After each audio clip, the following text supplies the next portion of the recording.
Graça e paz, abençoados. Meus irmãos, é um prazer estar aqui com vocês. Sempre falando dessa palavra abençoada do Evangelho da Graça. Como é que vocês estão? Faz quase uma semana que eu não tenho lançado o vídeo. E nessa noite estamos aqui para junto compartilhar essa palavra abençoada. Eu quero agradecer pela sua vida, você que tem feito parte desse canal, você que tem enviado as mensagens. E estamos juntos crescendo no conhecimento. E nosso canal tem crescido na média do possível.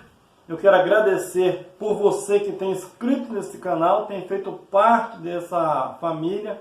Não só no meu, mas em vários irmãos que têm espalhado essa mensagem no Brasil e no mundo. E graças a Deus o povo da graça tem crescido.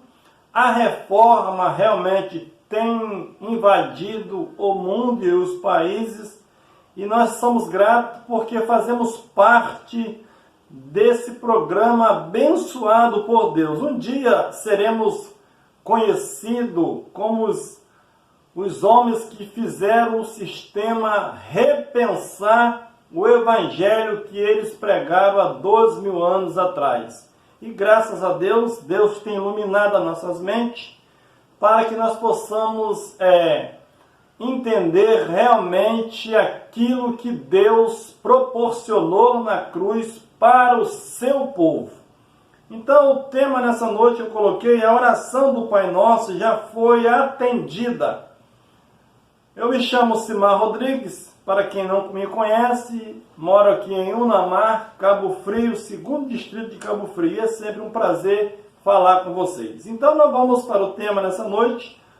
A oração do Pai Nosso já foi atendida. Quantas vezes nós oramos o Pai Nosso, pedindo perdão, venha a nós o teu reino. Na realidade, a bênção de Deus já estava em nós e nós não sabíamos, mas glórias a Deus, hoje nós podemos entender. E a Bíblia diz no livro de Efésios 1:3 que Ele já nos abençoou com todas as sortes de bênção. Então você que não entende ainda essa palavra, não desligue, mas tente entender realmente aquilo que Deus quer falar com você através desses versículos que vai ser lido. Segunda carta aos Coríntios, capítulo 1, versículo 20, que diz assim: pois tantas quantas forem as promessas de Deus, nele está o sim, portanto, e por ele o amém, para a glória de Deus por nosso intermédio. Então Deus, tanto está o sim e o amém, o começo e o fim, o alfa e o ômega. Então tudo está em Cristo. Por quem? Por intermédio nosso, para a nossa riqueza, aquilo que Ele fez, nos proporcionou, está tudo nele. E Ele colocou tudo em nós. A bênção de Deus está dentro de nós. E o primeiro ponto aqui é o Pai Nosso, que está no céu. Ele está no céu ou Ele está aqui em nós?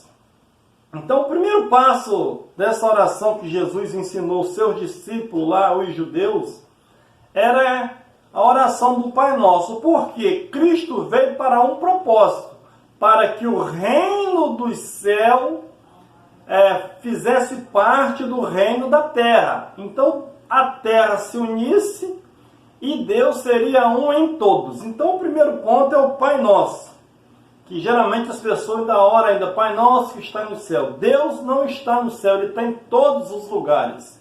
Então hoje Ele está onde? No céu ou está em nós? Está em nós. Nós somos a morada de Deus. 1 Coríntios 3,16. Não sabeis vós que sois santuário de Deus? É que o Espírito de Deus habita em vós. Então, o Pai Nosso que está no céu, que está em nós, que Ele habita em nós. Então, o primeiro passo dessa mensagem, dessa oração, já ela se faz real em nós, há 2000 anos atrás, desde quando o reino foi entregue ao Pai. Santificado seja o seu nome. Qual é o sentido da santificado seja o seu nome? Que o seu nome venha a ser reconhecido tanto no céu quanto na terra, para a glorificação do nome de Jesus. Jesus veio na terra e ganhou um nome que é sobre todos os nomes. E nesse nome dobraria todos os joelhos. Romanos capítulo 9, versículo 5, que diz assim: de quem são os patriarcas e de quem descende o Cristo segundo a carne, o qual é sobre todas as coisas, Deus bendito eternamente. Amém. Então agora Cristo é bendito eternamente. Amém. Próximo versículo, Filipenses capítulo 2, versículo 9, que diz assim: pelo que também Deus o exaltou soberanamente, ele deu um nome que é sobre todo nome. Então, Cristo se fez carne, largou a sua glória e agora ele conquista um nome que é sobre todo nome. E ele chega a dizer para os discípulos, dizer: olha, agora vocês vão pregar a palavra, porque é-me dado todo o poder no céu e na terra. Então, santificar seria tornar o nome de Cristo conhecido tanto no céu quanto na terra. Mas o pecado de Adão imperava e Deus não tinha feito essa ponte ainda. Então, quando ele ora a oração do Pai Nosso, ele estava profetizando aquilo que iria acontecer. Venha a nós o teu reino. Nós temos mensagem aí no nosso canal dizendo que o reino de Deus já tinha chegado há 12 mil anos. Então o reino estava ali. Quando Cristo vem na terra, ele vem manifestar esse reino. Os fariseus perguntaram: Senhor, quando vai vir o seu reino? Jesus disse: o meu reino não vem com aparência exterior, nem dirão eis ali, nem aqui. O reino de Deus está dentro de vós. Então o reino tinha se manifestado. Nós vamos confirmar isso aqui.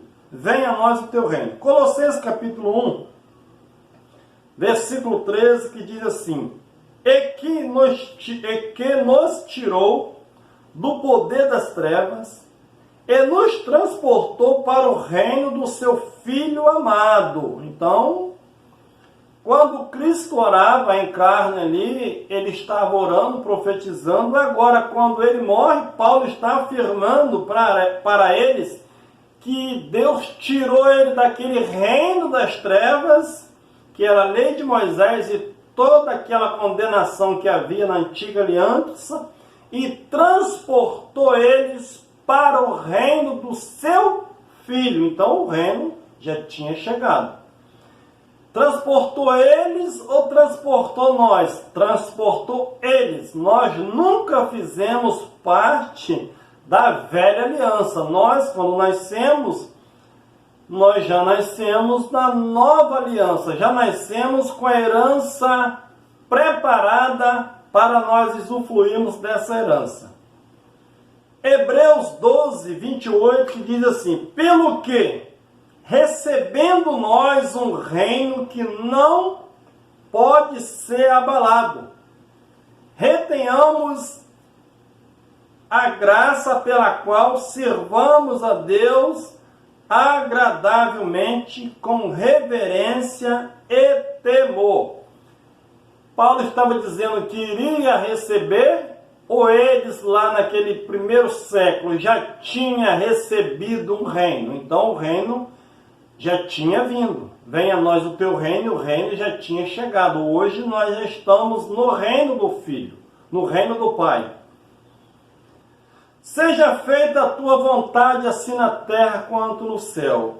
Qual era a oração? Por que Cristo orava que seja feita a tua vontade, assim na terra como no céu? Porque quando Adão pecou, o céu e a terra foi desligado. A vontade de Deus não prevaleceu totalmente na terra pela desobediência de Adão. mas Cristo estava profetizando: seja feita a tua vontade, assim na terra como no céu. E aí Paulo declara que Paulo foi o autor que recebeu a revelação depois da cruz. Os apóstolos aprenderam com Paulo o Evangelho da Graça, que para os discípulos no início foi revelado o Evangelho da circuncisão. Agora Paulo recebe esse Evangelho da Graça, então ele traz a revelação daquilo que tinha acontecido na cruz do Calvário. Colossenses capítulo 1, versículo 19, que diz assim: porque aprove a Deus que nele habitasse toda a plenitude. Verso 20. E que havendo por ele feito a paz pelo sangue da sua cruz, por meio dele reconciliasse consigo mesmo tantas coisas, todas as coisas, tantas que estão na terra como a que estão no céu. Então agora aprove a Deus, com o sacrifício dele na cruz, da vontade dele, reconciliar tanto a terra quanto o céu. Então a terra e o céu já tinha sido reconciliado quando Cristo vai para aquela cruz e vence a morte e dá vitória àquele povo. O pão nosso de cada dia. Meus irmãos, porque hoje nós temos a preocupação de sempre trazer o pão para dentro dos nossos lares? Porque nós estamos vivendo hoje num mundo de crise, mas a crise sempre existiu. Os discípulos mesmo passaram por essa dificuldade. Eles sempre tinham a preocupação do alimento, da roupa, de tudo aquilo que serviria para o mantimento do homem. Jesus chega a dizer para eles em Mateus 6, diz: por que vocês estão preocupados com o dia da manhã, com o dia de outros dias? Porque os gentios, eles também têm essa preocupação, mas vocês precisam buscar o reino de Deus. O que era o reino? O reino estava chegando. Eles precisavam ter esse entendimento que o Pai Celestial, ele sabia das suas necessidades, não deixava faltar o pão para eles ali. Cristo diz, fala, olha, os pássaros se alimentam, quanto mais vós, que é filho de Deus. Então o pão nosso de cada dia, ele estava profetizando também. Geralmente esse pão nosso já não faltava. Porque geralmente, o que é faltar o pão? Faltar o pão é você não ter nada dentro da sua casa. Aí faltou o pão. Mas se faltou o pão, tem o arroz, não está faltando ainda, mas tem alguma coisa. Então, o pão nosso de cada dia, Cristo queria passar para eles também a segurança que ele tinha Deus em primeiro lugar. E essas promessas também seriam sanada, seria cumprida lá na frente.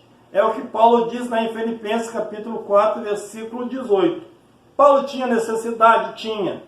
Mas ele sabia que Deus supriria todas as suas necessidades. É essa certeza que você e eu também temos que ter.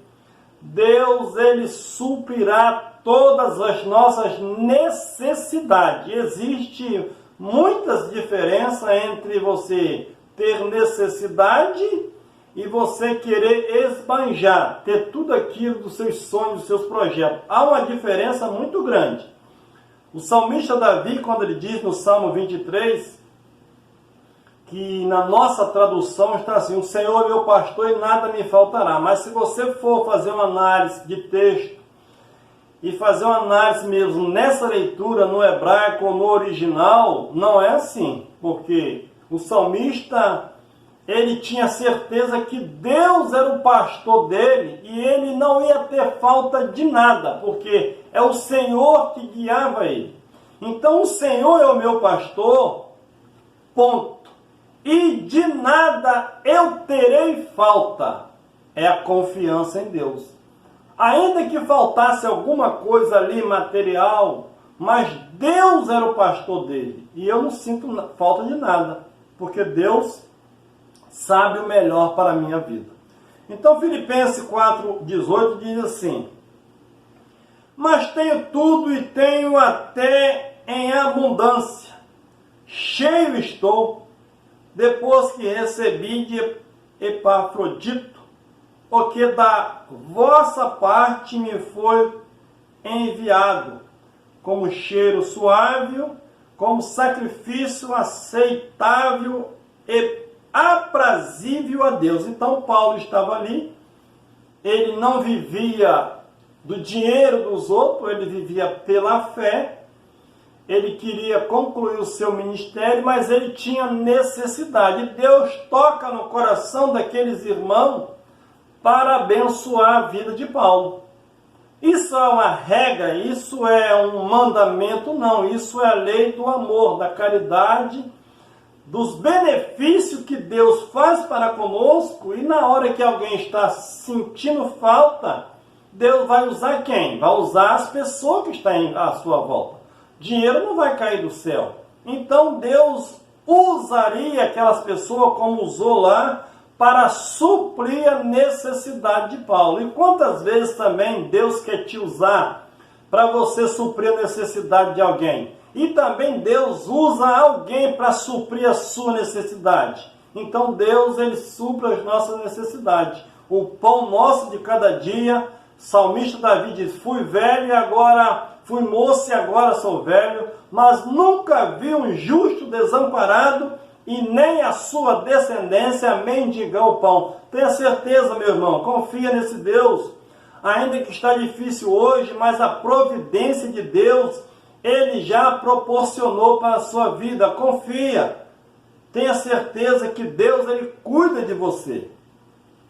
Não só de você, como também de mim e de todos os seus filhos. Perdoar as nossas dívidas. Quantas vezes nós vivíamos atribulados, pelo menos eu. Sempre eu estava, Senhor, perdoa minha dívida. Dívida espiritual. Irmão, não existe dívida espiritual hoje. Existe gratidão pelaquilo que Deus fez. Agora, dívida não, porque quem pagaria a nossa dívida? Ou a dívida deles lá? Ninguém tinha dinheiro para pagar a dívida. Isaías profetizou que seria sem dinheiro. Vinde comprar sem dinheiro. Então a dívida deles foi perdoada. E as nossas? Nós nunca tivemos dívida com Deus. Porque quando nós viemos ao mundo, a dívida já tinha sido paga. O que sobrou para nós? A herança. Colossenses 2,13, que diz assim: e a vós, quando esteves morto nos vossos delitos, e na incircuncisão da vossa carne, vos vivificou, juntamente com ele, perdoando-nos todos os delitos. Então, quem tinha dívida era a nação de Israel. A morte imperou em todos, mas a dívida caiu para a nação de Israel, porque a lei acusava eles dia e noite daquela dívida. Então, quando eles eram inimigos de Deus, estava perdido, estava endividado, Deus veio, perdoou seus pecados e riscou o espírito de dívida. Agora aquele povo, ele fica sem dívida, porque quem paga? O próprio Deus paga na cruz.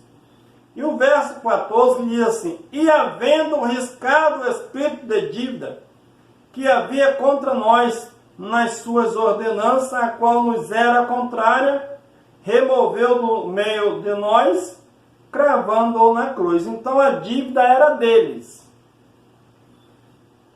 Perdoou a dívida deles. Nós, eu repito, nós já nascemos sem dívida.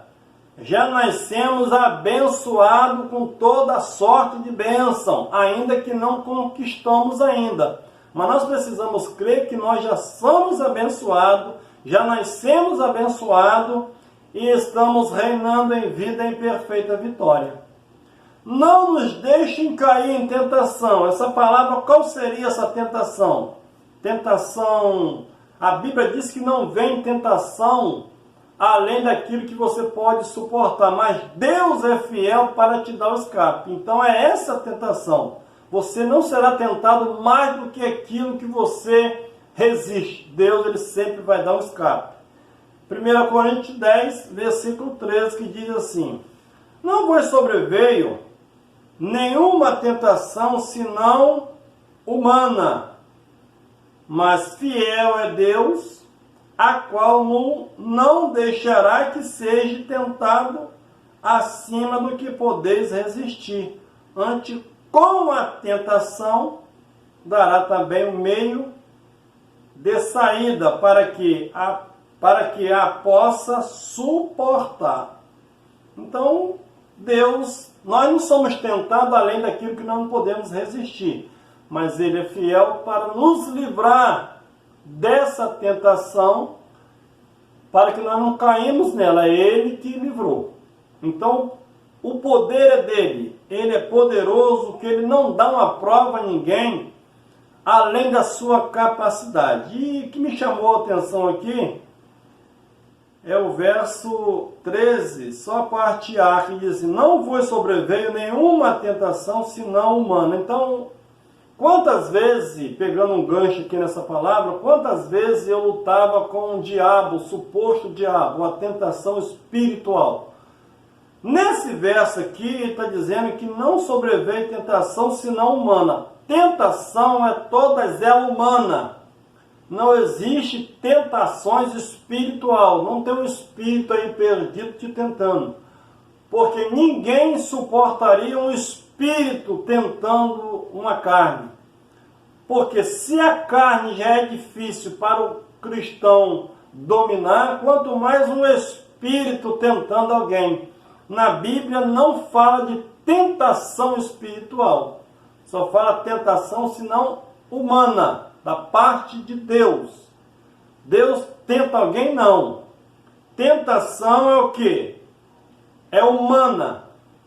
Como você vai ser tentado? No mundo espiritual vai vir um espírito te tentar? Não, vai vir tentação humana. Alguém vai ali, ou sempre ela é humana, nunca é uma tentação espiritual. Então Paulo está dizendo, não há tentação senão humana, mas Deus dá o escape delas.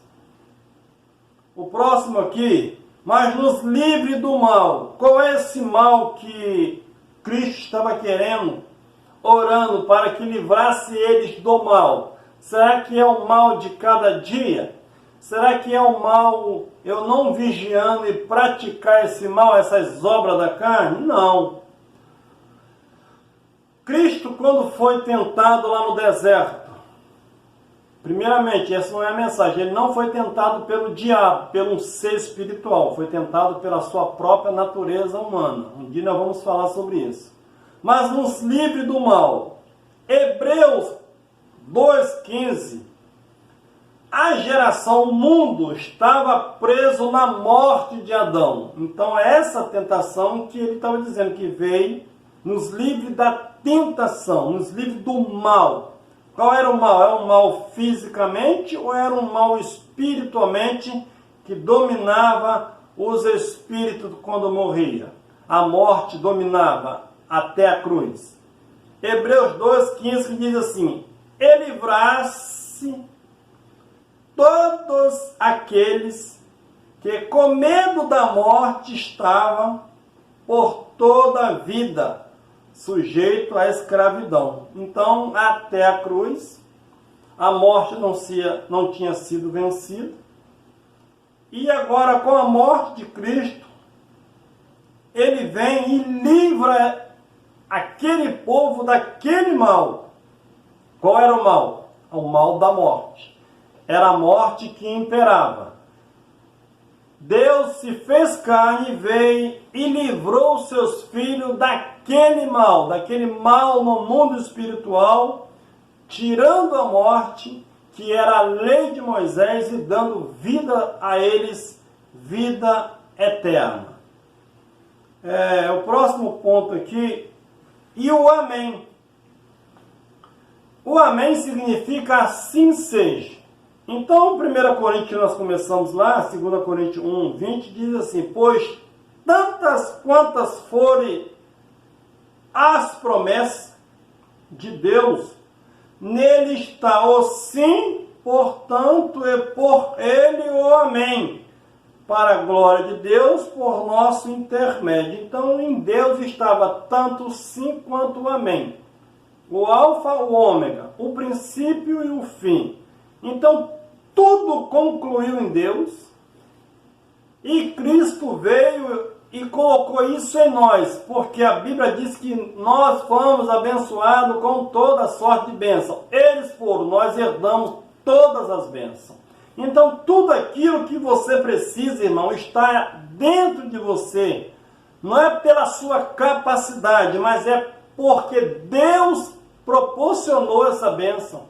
Ele colocou em nós todas as bênçãos. E agora precisamos tirar realmente de dentro de nós aquilo que Deus colocou. Como é que você vai buscar a sua bênção? Que Deus é o abençoador e Ele está em você. Agora você precisa conhecer realmente você como herdeiro e tomar posse da sua bênção. Então, se você ora o Pai Nosso, com essa intenção que ainda vai se cumprir alguma coisa do Pai Nosso, para de orar e tome posse, porque as promessas de Deus já foram cumpridas e agora você precisa tomar posse dela. Quando você ora o Pai Nosso, ou reza, ou repete ele, você está dizendo que Deus, a oração de Cristo ainda está pendente. Cristo fez uma oração que ela não é atendida. Todas as orações de Cristo ela foi atendida. E principalmente o Pai Nosso. Era uma promessa de Deus. Jesus estava ali ensinando os seus discípulos quando orar. Ah, mas eu não aceito isso. Então você não aceita? Então me prova na Bíblia quem orou o Pai Nosso depois da cruz. Acho que nem antes os discípulos oravam. Os discípulos com certeza oraram, mas não foi escrito. Mas se você observar, Paulo nunca orou o Pai Nosso, porque Paulo tinha certeza que aquela oração já tinha atendida. Ele revelava ela nos seus pontos das suas cartas e para os irmãos. É o que nós revelamos aqui nessa noite. Então, meu irmão, tome posse da vitória. Não fica repetindo e pedindo uma coisa que Deus já colocou dentro de você. Tome posse dessa vitória e faz essa palavra percorrer. Envia para aquele irmão que até hoje ele tem dúvida disso. Faça chegar até ele e com certeza a bênção de Deus ele vai tomar posse, porque já é dele. Um abraço e até mais.